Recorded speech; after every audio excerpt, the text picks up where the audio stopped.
This map shows Toronto's subway and streetcar system, and if you believe it looks rather uncomplicated, you'd be correct.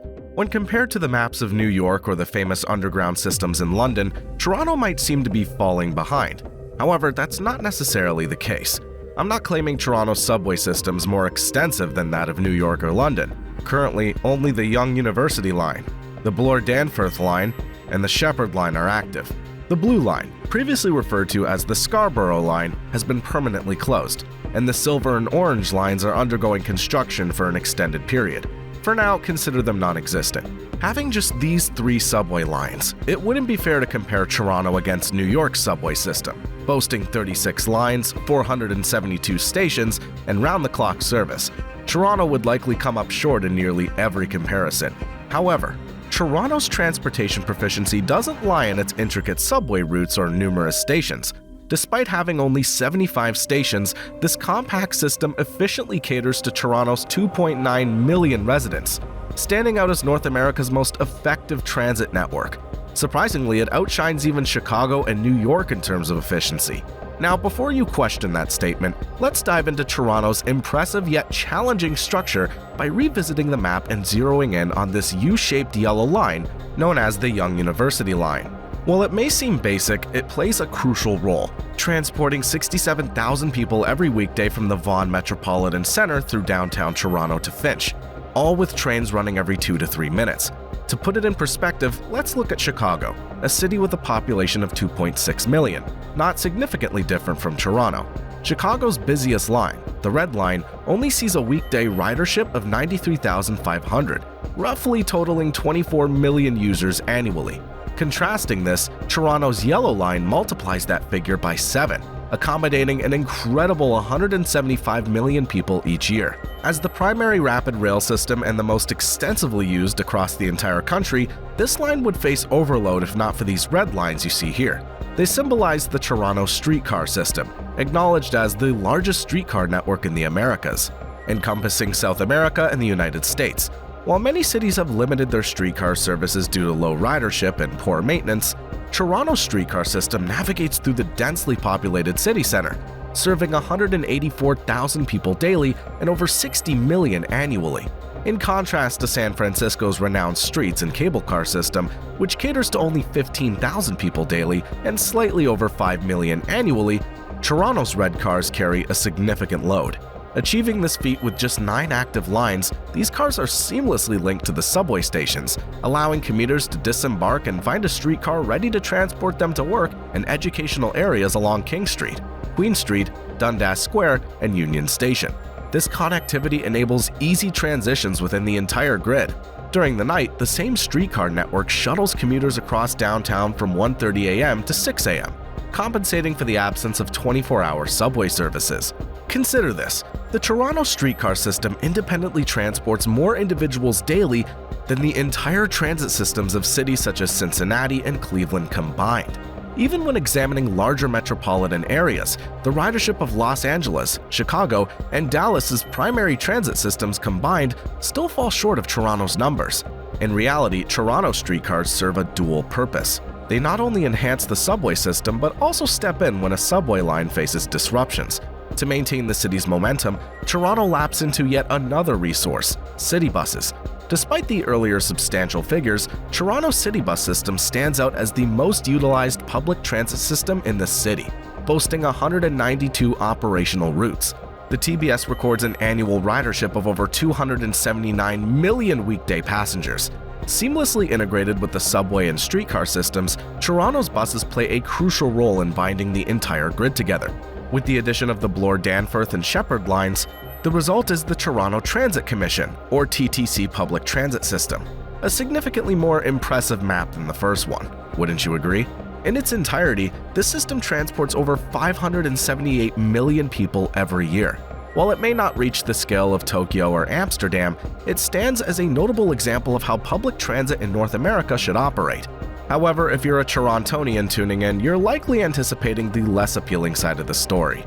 That brings me to my next point, because despite these impressive numbers, Toronto's public transit system is far from flawless. In fact, it could be quite problematic in some aspects. From persistent delays and 20-minute waits for buses and streetcars to fare hikes and service reductions, not to mention lingering construction issues dating back a decade, it'd be inaccurate to claim that the TTC system lacks glaring flaws. It's quite crazy how the system can be simultaneously problematic and efficient, but both aspects are undeniably true. The root of this paradox lies in the city's most significant asset, which also happens to be a notable weakness: its subway lines. Despite their efficiency, as mentioned earlier, there are merely 3, intensifying the pressure on streetcars and buses. Nonetheless, depending heavily on the streetcar and bus system might not be the most prudent approach. Judging by these figures, it's obvious that these systems are under considerable strain. In 2022, 2/3 of streetcar and bus commuters reported facing challenges while stuck in vehicles navigating through ongoing construction and outdated infrastructure to reach their destinations. Only 14% of riders stated that their buses or streetcars stuck to the scheduled timings, and various factors contributed to this issue. Notably, one of the main reasons is the terrible political decision to cut the TTC's operational budget back in 1995. This decision has left the system reliant on passenger fares to sustain a network in desperate need of substantial upgrades. Simply put, a decrease in ridership translates to a reduction in funding. In contrast to cities such as Tokyo, Chicago, New York, and Shanghai, which receive substantial yearly funding from both government and state entities to sustain their transit systems, the TTC struggles significantly, relying heavily on assistance directly from the city. The disparity becomes evident when considering New York's Metropolitan Transportation Authority, or MTA, a well-functioning apparatus. A substantial portion of its revenue, a substantial $7.2 billion, is derived from subsidies and dedicated taxes. The TTC did obtain a $2 billion emergency fund during COVID in both 2020 and 2021. However, this was a singular bailout scenario, as the federal government chose not to assist the TTC in bridging the fare gap in 2022 or providing emergency funding this year. Even in comparison to a city with lower ridership, such as Los Angeles, Toronto's funding falls short. Los Angeles receives a substantial $4 per rider, whereas Toronto, despite contributing 10% to the nation's GDP, receives a mere 90 cents in subsidies for each of its 578 million riders. Crazy, right? This can explain the recent 10% TTC fare hikes and the reduction of services on 39 routes, including 36 bus routes, 2 subway routes, and 1 streetcar route. Consequently, numerous commuters find themselves frustrated with overcrowded conditions and extended wait times, particularly along specific routes catering to shift-based workers and marginalized households during off-peak hours.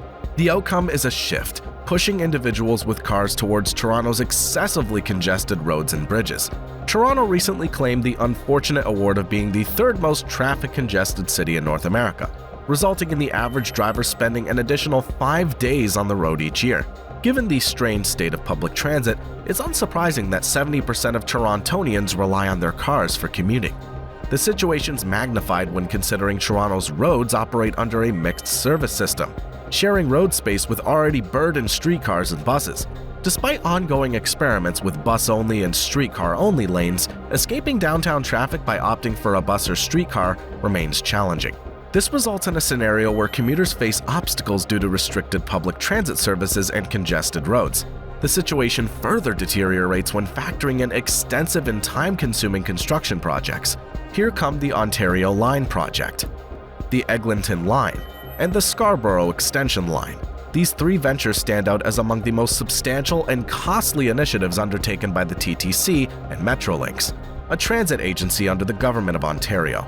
Now, revisiting the initial map where I highlighted the permanent closure of Line 3, known as the Scarborough Line, it wasn't shut down randomly. It suffered from age and severe faults. Recognizing an opportunity for a fresh start, the city opted for an extension of Line 2, pushing services 5 miles deeper into the Scarborough area with the addition of 3 new stations. While this seems ideal, there's a drawback: the extended wait time. The estimated opening for the extension set for 2030. Until then, an express bus line will operate along the corridor. Unfortunately, this isn't a new scenario. Metrolinx has gained notoriety for prolonged completion schedules, with a prime example being the Eglinton Crosstown Line project. The West and Eglinton Scarborough Crosstown LRT line was initially slated to open in 2030. Its commencement dates back to 2010, with the official groundbreaking taking place in 2011. However, it remains incomplete, missing several deadlines, including those in 2020 and 2023. The project's current cost has surpassed $5 billion. Although there's no definite completion date, the year 2024 is currently under consideration. Additionally, there's the colossal Ontario Line project, which experienced a budget increase from $11 billion to $19 billion, accompanied by a shift in the completion date from 2027 to 2031. Already, residents are experiencing the impact, given the closure of the Queen and Yonge intersection this year for construction purposes. This intersection is slated to remain shut for 5 years, a decision Metrolinx asserts will expedite construction by 1 year compared to closing it off in smaller segments. Admittedly, this might sound like a logistical nightmare, and indeed it is, with buses and streetcars once again shouldering the additional load. However, if successfully executed, Toronto stands to make significant strides in public transit. The Ontario Line, on its own, is set to revolutionize subway transit, incorporating 10 miles and 15 new stations. Stretching from Exhibition Place through downtown to the Ontario Science Centre, this addition will significantly reduce the current 70-minute transit time to under 30 minutes. Alongside the Scarborough extension and the potentially completed Eglinton project, these developments aim to alleviate the strain on the Yellow Line and the downtown streetcar grid. And we'll have this, the 2031 TTC grid with new lines. It's starting to look like a case of going backward to eventually and slowly move forward. Is it ideal for the city? Certainly not. However, given the rapid population expansion and infrastructure demands, it represents the best possible future. Despite the challenging funding situation for transit repairs and maintenance, Toronto's transportation system remains a beacon, showcasing what the future of public transit in North America could and should resemble. If you enjoyed this video, be sure to leave a like and subscribe to our channel for more videos like this. That's all for today, and we'll catch you in the next one. Thanks for watching.